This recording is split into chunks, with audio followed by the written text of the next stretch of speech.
नमस्कार, आप देख रहे हैं भारत एक्सप्रेस और मैं हूं आपके साथ रोमा हैदर।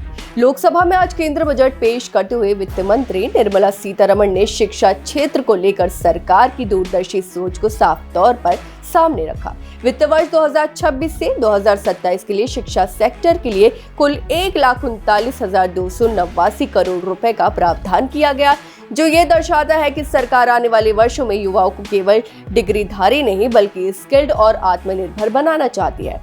इस पूरे मास्टर प्लान का मूल उद्देश्य पढ़ाई को रोजगार, उद्योग और आधुनिक तकनीक से जोड़ना है, ताकि युवा पढ़ाई पूरी करते ही काम के लिए तैयार हो। शिक्षा और नौकरियों के लिए लंबे समय से चली आ रही दूरी को कम करने के लिए सरकार ने शिक्षा से रोजगार और उद्योग नाम से एक नई स्टैंडिंग कमेटी बनाने का ऐलान किया है। ये कमेटी सेवा क्षेत्र, नई इंडस्ट्री और उभरती तकनीकों पर फोकस करेगी। इसका मकसद ये सुनिश्चित करना है कि युवाओं को पढ़ाई के दौरान ही इंडस्ट्री की जरूरतों के हिसाब से ट्रेनिंग मिले। इससे उन लाखों छात्रों को सीधा फायदा होगा जो डिग्री लेने के बाद नौकरी की तलाश में भटकते हैं। वही बजट में उच्च शिक्षा, खासकर स्टीम यानी science, technology, engineering and maths को मजबूत करने पर विशेष ध्यान दिया गया है। वही सरकार चाहती है कि इस क्षेत्र में महिलाओं की भागीदारी केवल बढ़े ही नहीं बल्कि लंबे समय तक बनी रहे। इसी सोच के तहत देश के हर जिले में हायर एजुकेशन स्टीम संस्थानों से जुड़े गर्ल्स हॉस्टल बनाए जाने का प्रस्ताव रखा गया है। इससे दूर दराज से पढ़ने आने वाली छात्राओं को सुरक्षित और बेहतर आवास की सुविधा मिलेगी। इसके साथ ही औद्योगिक और लॉजिस्टिक कॉरिडोर के आसपास 5 यूनिवर्सिटीज टाउनशिप विकसित की जाएंगी। जी हाँ, इन टाउनशिप का उद्देश्य पढ़ाई और इंडस्ट्री को एक ही इकोसिस्टम में लाना है, ताकि छात्रों को पढ़ाई के दौरान ही इंटर्नशिप, इंडस्ट्री एक्सपोजर और नौकरी के अवसर मिल सके। वहीं रिसर्च को बढ़ावा देने के लिए देश में 4 बड़े टेलीस्कोप इंफ्रास्ट्रक्चर सेंटर बनाए या अपग्रेड किए जाएंगे, जिससे युवा वैज्ञानिकों और रिसर्चर्स को अंतरिक्ष विज्ञान के क्षेत्र में आगे बढ़ने का मौका मिलेगा।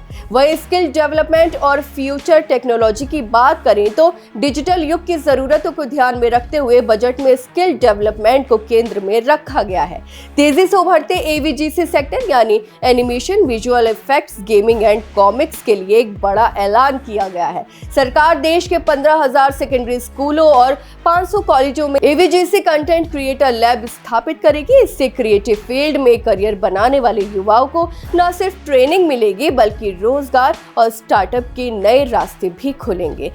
वहीं हेल्थ और केयर सेक्टर को ध्यान में रखते हुए 1.5 लाख मल्टी स्किल्ड कैटेगरीज को ट्रेनिंग देने की योजना बनाई गई है। बुजुर्गों और मरीजों की बढ़ती जरूरतों के बीच ये सेक्टर आने वाले समय में रोजगार का बड़ा जरिया बन सकता है। वहीं दिव्यांग युवाओं के लिए इंडस्ट्री की जरूरतों के मुताबिक कस्टमाइज्ड स्किल ट्रेनिंग प्रोग्राम शुरू किए जाएंगे। साथ ही बजट 2026 में शिक्षा और उद्योग के तालमेल को मजबूत करने के लिए कई नई संस्थानों की घोषणा की गई है। वहीं पूर्वी भारत में नेशनल इंस्टीट्यूट ऑफ डिजाइन खोला जाएगा, जिससे डिजाइन और क्रिएटिव एजुकेशन को बढ़ावा मिलेगा। हॉस्पिटैलिटी सेक्टर के लिए नेशनल इंस्टीट्यूट ऑफ हॉस्पिटैलिटी की स्थापना की जाएगी। इसके अलावा अलाइड हेल्थ प्रोफेशनल्स के लिए 10 चुनिंदा विषयों में नए संस्थान बनाए जाएंगे और मौजूदा संस्थानों को अपग्रेड किया जाएगा। वहीं विदेश में पढ़ाई का सपना देखने वाले छात्रों के लिए भी बजट राहत लेकर आया है। वहीं लिबरलाइज्ड रेमिटेंस स्कीम के तहत विदेशी शिक्षा के लिए भेजी जाने वाली राशि पर टीसीएस दर 5% से घटाकर 2% कर दी गई है। इससे छात्रों और उनके परिवारों पर वित्तीय बोझ कम होगा और विदेशी शिक्षा पहले से ज्यादा सुलभ हो सकेगी।